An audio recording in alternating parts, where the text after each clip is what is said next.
En el programa al doctor Wellington Ledesma, especialista en urología reconstructiva, genitourinaria, urología femenina, fertilidad masculina y disfunción eréctil.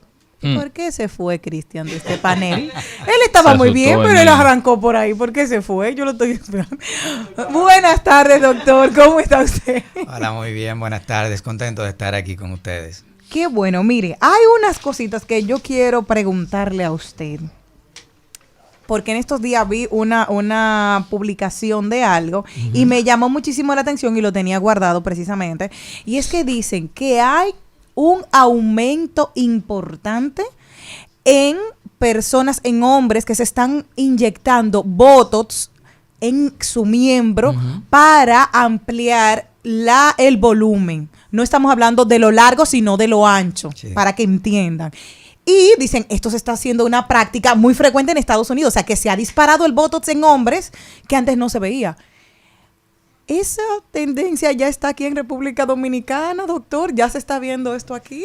Leímos la noticia, todavía no lo tenemos disponible, sin embargo es importante que se sepa que esto lo que hace es que da una sensación de que se ve más ancho, pero en verdad no se pone más grueso en la erección, sin embargo da la ilusión óptica mientras está dormido, flácido, y entonces hay personas que con eso se siente bien. ¿Y eso no trae algún problema después para el hombre en su desempeño sexual, doctor? Bueno, sí, no debería afectarle el desempeño, se queda igual que como está. Si no funciona muy bien antes de ponérselo, quizás después de ponérselo no va a haber una alteración importante. Lo que el Botox hace es que genera una parálisis a nivel de las células musculares, y por eso es que se utiliza en algunas partes del cuerpo y tiene esa utilidad, pero no va a potenciar una mejor erección con una mejor proficiencia sexual, lamentablemente. Eso era una de las primeras preguntas que nos habían hecho. Yo dije, bueno, voy a compartir con el doctor. Ahora sí, doctor, yéndonos a otra parte, porque me preocupaba bastante.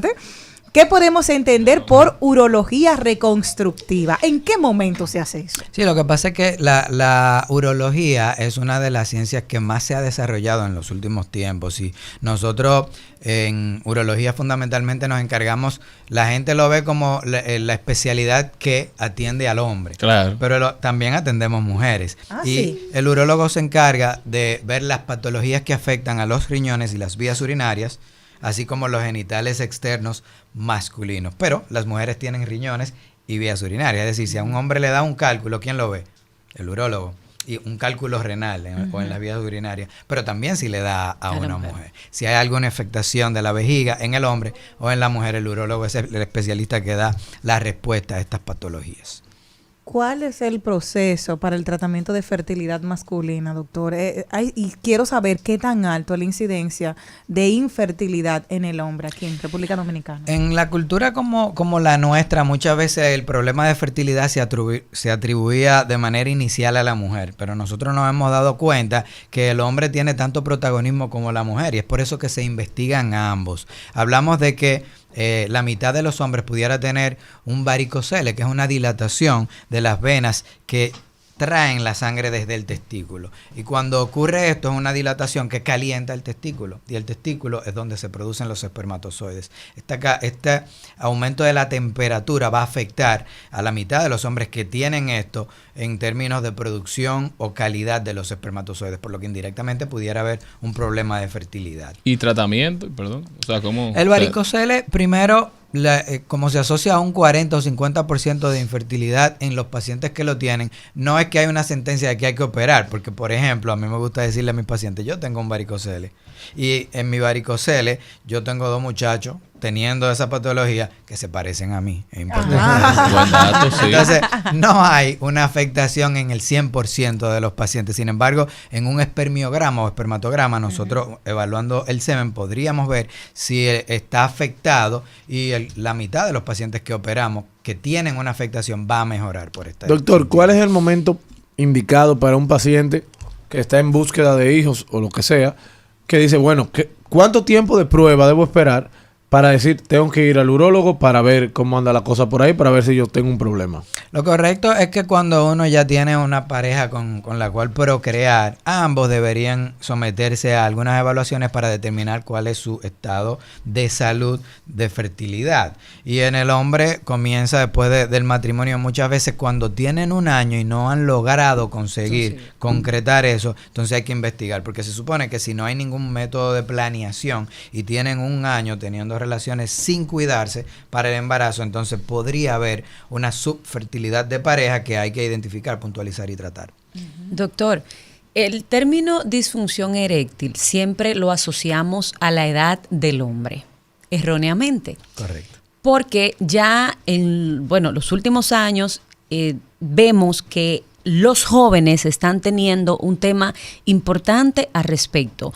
Elementos como el tabaquismo, las drogas, el consumo excesivo de alcohol, malos hábitos que inciden mucho en la verdad, en la sexualidad, Claro. en la erección de un hombre previo al momento sexual o durante, ¿verdad? Entonces, yo quiero saber si hay estadísticas al respecto de la cantidad de hombres que están teniendo disfunción eréctil, que se ven obligados al consumo de esos, de incentivarse para el momento de la relación íntima. ¿Qué tanto en los últimos años vemos esta dificultad en la juventud? Sí, claro. Lo primero que hay que establecer es que nosotros tenemos dos tipos de disfunción eréctil. Una es la disfunción eréctil orgánica, que de verdad hay un problema en el organismo, en los genitales, y no puede conseguir una erección lo suficientemente rígida para sostener el coito, la relación sexual, pero también hay una psicógena.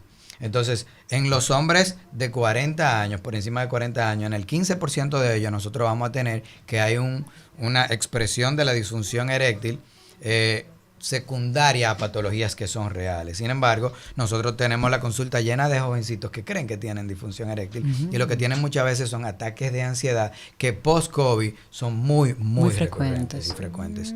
Así es. Entonces, quizá no hay un problema real, pero desde la perspectiva psicógena, tenemos pacientes que creen que necesitan para tener una buena erección que utilizar algunas sustancias que aquí no son controladas, entonces son muy fáciles y ellos se engañan ellos mismos. Hay veces que uno le da un placebo, le dice, sí, ese medicamento, y funcionan igual. Mental, porque el problema, tema. Exactamente, ¿Mental? no es orgánico, no es real. Oye, ya que mental. Es como que un hombre de 30 años con problemas de así, no, doctor, eso no se debería. puede, no debería. Doctor, por el mercado anda una mielcita. No le quiere que hablen de este tema, este hombre. Pero No, porque eso es lo que la gente está haciendo. Ajá, ok, vamos. Andan promoviendo una miel que ayuda. Miel de a abeja. Una miel potencializar. de abeja, porque yo la he probado. Oh, ok, Oh, no, pues eso claro. está bien. Eso está bien. Que cada quien tiene que ayudarse. Y usted la compra por caja, líder. Estamos teniendo una época en la cual la mujer le exige al hombre. Y si el hombre tenía sobre su peso vamos a decir, Ese compromiso, esa ahora es carga. peor porque la mujer te exige, te dice, no, yo quiero esto y lo quiero de tal forma. Entonces, eso es inédito en la época que yo me crié, digamos, pero ahora uno lo ve en la consulta. ¿La Sí, miel sí. hace daño, no hace daño o funciona? La miel orgánica no tiene por qué. No, no es la orgánica que yo estoy diciendo. ¿Por qué no Esa hace es daño? inorgánica. Hay que ver cuál es el componente que tiene. Sácalo, pero, enséñalo. ¿Qué pasó, líder? Búscalo. Aquí delante de todo no lo va a enseñar, pero porque hay veces que se potencian ese tipo de sustancias utilizando algún potenciador de la erección, como son el sildenafil, el tadalafil, y esos medicamentos, si el paciente no tiene ninguna discapacidad o insuficiencia a nivel cardíaco, no debería tener ningún tipo de problema. doctor, el otro día hablaba con una persona y dijo, mira, yo gracias a Dios tuve un hijo, todo súper bien, pero yo estaba jugando básquetbol y tuve un golpe de esos que los hombres van, se bruscan, en fin, ¡pam! Adiós. Dice, yo no he podido volver a embarazar a mi esposa. O sea, jamás en la vida han vuelto. ¿Cuáles son normalmente las causas de infertilidad aquí más comunes? Y si un hombre se da un golpe, ¿en qué circunstancia tiene que ir corriendo donde usted? Porque los hombres no se cuidan. Sí, es correcto. Bueno, nosotros tenemos el testículo en las bolsas escrotales y cuando hace frío, el testículo se pega al cuerpo. Cuando hace calor, el testículo se aleja del cuerpo. Y el testículo tiene un grado menor que la temperatura corporal, que es la temperatura ideal para que se formen los espermatozoides. Si, por ejemplo, yo tengo la condición que es la más estudiada y que podemos asociar en mayor frecuencia con fertilidad, como el varicocele, se está calentando el testículo y se afecta la espermatogénesis, que es la formación de los espermatozoides. Pero si yo tengo un golpe directo, debería quizá darme en uno de los dos testículos y el otro tiene la responsabilidad de asumir si ese no funcionara bien y lo hace sin ningún tipo de problema. Es decir, un hombre puede funcionar si tenemos que extirpar un testículo por cualquier razón, igual con el que le queda. Lo que habría es que cuidarlo más. Pero sí, cuando nosotros nos damos un golpe, tenemos que ir y evaluarnos con el urólogo, fundamentalmente si está aumentado de tamaño y si esa inflamación no cede con los días. Importante. ¿Y cuáles son las razones por las cuales una persona puede tener infertilidad? Los hombres, sobre todo. Muchas veces. ¿Por qué? Sí, muchas veces, si no es por el varicocele, otras veces son por las infecciones de transmisión sexual. Ojo. La clamidia, que es una infección de transmisión sexual por bacteria, que es una de las más comunes que nosotros tenemos, pudiera en el hombre y en la mujer sellar las vías espermáticas. Entonces, este conducto deferente, que es el que trae el 10% del semen que viene desde los testículos, si se sella, no van a llegar los espermatozoides y no pudiera entonces embarazar. ¿Y tiene cura? Muchas veces nosotros, cuando sospechamos, primero sabemos que hay un historial porque el paciente se manejó la clamidia en un par de ocasiones, por ejemplo. Y si sospechamos, hacemos un espermatograma. Si no vemos espermatozoides, decimos está sellado el conducto. Y una de las terapéuticas diagnósticas es hacer una vesículodeferentografía, que es inyectar un medio de contraste para ver si pinta el conducto, pero si no lo pinta, puede ser que con ese mismo procedimiento lo desobstruyamos y que entonces ahí sí pinta, entonces sirve como diagnóstico y tratamiento en algunos casos. Doctor, hay un problema. Las mujeres, como yo le decía, los hombres yo estaba esperando mucho porque ellos no le van a preguntar porque tienen miedo, pero me lo mandan a mí las preguntas. Adelante. Yo sin miedo y sin miedo al éxito. Ay, las mujeres nos enseñan desde pequeña, tenemos que ir al ginecólogo, esto el ginecólogo, muy bien, tú tienes ese santo ahí. Los 5 minutos más incómodos de todas mujeres en un ginecólogo, porque siempre tú vas con el sustico. Esté bien o esté mal, tú dices, ok, claro, está ahí. Pero los hombres no van. ¿Cómo se puede incentivar a los hombres a que vayan y en qué periodo? Porque yo sé que, un ejemplo, anualmente tengo que irme a hacer mi mamografía, tengo que hacerme mi papá Nicolau, tengo que ir y mi médico lleva un control conmigo, pero en el caso de los hombres, ¿qué tiempo tienen que hacerlo? ¿Cada qué tiempo tienen que ir a donde su urólogo? ¿Cómo lo pueden hacer? ¿Y cómo se puede incentivar a la pareja de, mi amor, es tiempo de que tú vayas a chequearte la próstata? Que ese es otro tema que no hemos hablado aquí, doctor. Claro, es una pregunta fenomenal y tengo para decirte que programas como este van orientando muchísimo a la gente. Pero fíjate cómo nosotros en el 11 de junio tenemos el Día Mundial del Cáncer de Próstata, que es una fecha que desde una semana antes y una semana después o durante todo el mes como ahora estamos hablando de esta condición. Pero el hombre también puede tener otras patologías. Ya tenemos el mes de la salud masculina, Movember. En noviembre el hombre se deja el bigote para crear, porque es como usted dice, la mujer sale del pediatra al ginecólogo.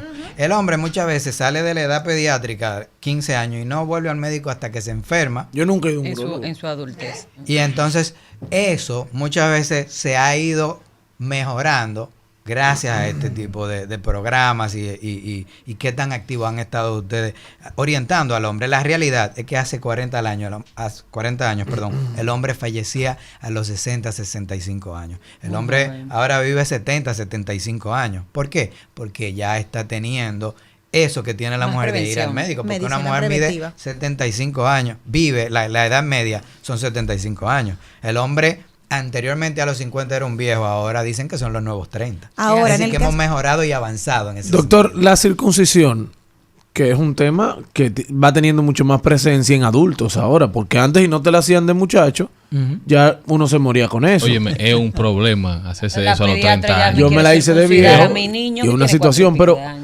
¿es recomendable hacerse la circuncisión? Tiene su indicación.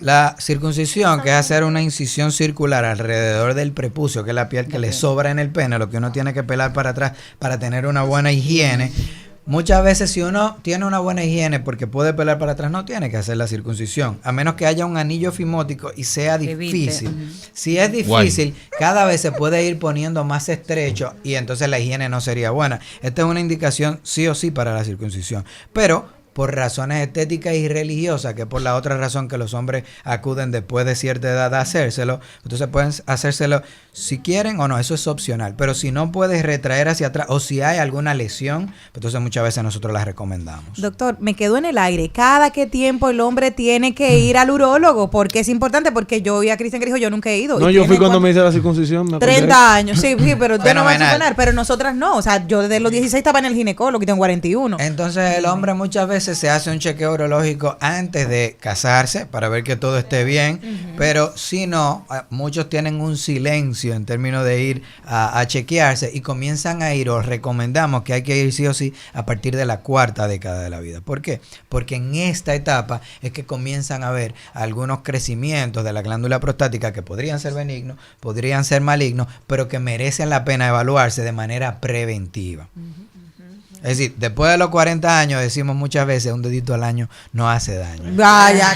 Vea usted qué dato. Sí, doctor, antes cuando a una persona la diagnosticaban con cáncer de próstata, era de verdad que muy preocupante para aquel que lo padecía. Claro.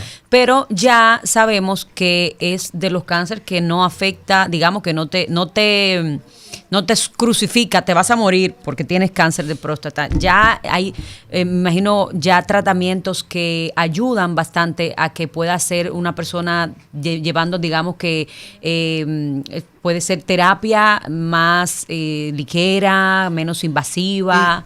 Eso depende. Lo que pasa es que el cáncer de próstata a los 80 años lo van a tener el 80% de los hombres, pero típicamente un hombre tiene una edad media de 70 a 75 años. Al 80 años ya sobrepasó esa edad. Claro. Y sabemos que el cáncer de próstata prevalentemente va a aparecer con mayor frecuencia a mayor edad. Pero no va a ser tan agresivo que va a cortar tu vida. Además, ¿qué tanto podría cortarla cuando ya tú sobrepasaste tu expectativa de vida? Otro escenario diferente cuando te da a los 60 años. Porque todavía te quedan 10 años de vida, y entonces si lo dejamos sin tratar y tiende a ser más agresivo en la etapa más joven o en edad más joven, entonces hay que hacer un tratamiento. Si ocurre a los 50 años, ¿qué pasa? Pues entonces hay que hacerlo sí o sí, porque ese paciente moriría en 2 años. Y una recomendación, doctor, para cuidar la próstata. Entonces nosotros de manera preventiva vamos, porque no da sintomatología el cáncer de próstata, y aunque no es tan letal en la mayoría de los hombres, pero es la segunda causa de muerte en los hombres por cáncer detrás del cáncer de pulmón. Un 10% de los hombres va a terminar muriendo de cáncer de próstata si lo deja a la deriva el tratamiento. Entonces este es el universo de pacientes que queremos beneficiar con hacer los chequeos de detección temprana, porque no prevenimos, si va a aparecer, va a aparecer. No es lo mismo que aparezca a los 80 que aparezca a los 50, porque a los 50 tiende a ser muy agresivo y te va a matar en 1 o 2 años. Pero la edad media en la que va a aparecer es a los 60 años, y aquí nosotros estadificamos el paciente, vemos si está ubicado solamente en la glándula a través del tacto, a través del PSA, hacemos una biopsia y si lo confirmamos, pues decidimos si vamos a hacer o no un tratamiento con un paciente. Porque si es muy agresivo hay que hacer un tratamiento rápido, si es de una estirpe no tan agresiva, pues incluso pudiéramos hasta observar el paciente con periodos regulares de 3 a 6 meses. Doctor, usted tiene una mano muy bonita, se debe. No son manos largas, gracias. O sea que son bien, o sea, son coquetitas. Así me dicen. No, exacto, no quiero saber.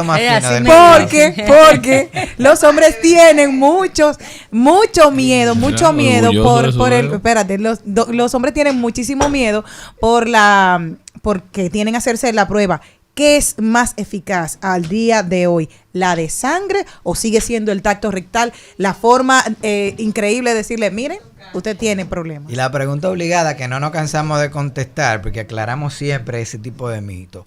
El 60% de los cánceres de próstata van a ocurrir en la parte de atrás de la glándula prostática, que es la parte que nosotros evaluamos con el dedo.